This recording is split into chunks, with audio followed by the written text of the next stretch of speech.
প্রতিদিন এক নতুন সকাল ওঠে নতুন স্বপ্ন নিয়ে। আলহামদুলিল্লাহ। আসসালামু আলাইকুম সকল আপু ভাইয়েরা, সবাই কেমন আছেন? আলহামদুলিল্লাহ, আমি আপনাদের বোন অনেক ভালো আছি। আর যে যেখানেই থাকুন ভালো থাকুন, সুস্থ থাকুন, সবার জন্য রইল দোয়া ও ভালোবাসা। প্রতিদিন রাত আসে, দিন যায়, আর নতুন সকাল যখন ওঠে নতুন এক স্বপ্ন নিয়েই মানুষের জীবনের আলোয় আলোকিত হয়। আজকের সকালটাও ব্যতিক্রম না।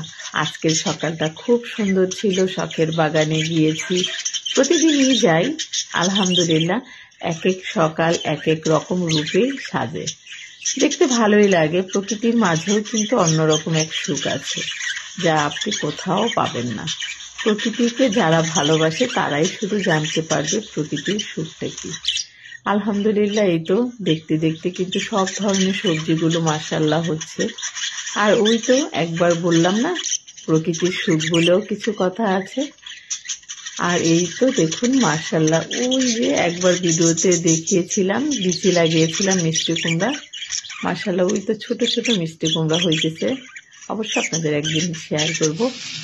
আর এই তো দুপুরের জন্য রান্না বসিয়ে দিয়েছি। আজকে রান্না করব ফুলকপি দিয়ে আলু আর মাছ, রূপচাঁদা মাছের তরকারি রান্না করব। রূপচাঁদা মাছের একটু ঝোল ঝোল তরকারিটা ভালোই লাগে। আর ফুলকপি, শীতের সিজনের ফুলকপি তরকারিটা তো খেতে সেই স্বাদ। কার কাছে কেমন লাগে তা তো আমি জানি না, আমার কাছে শীতের দিনের বাসি তরকারিটা খুবই ভালো লাগে।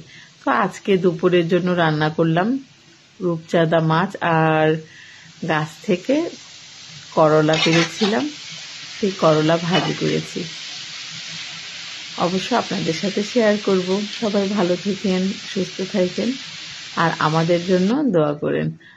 অবশ্য অন্য এক ভিডিওতে করলা গাছ থেকে কিভাবে করলা পারলাম তা আপনাদের দেখাবো। আজকের খাবারটা এবং আজকের দিনটা খুবই ভালো ছিল।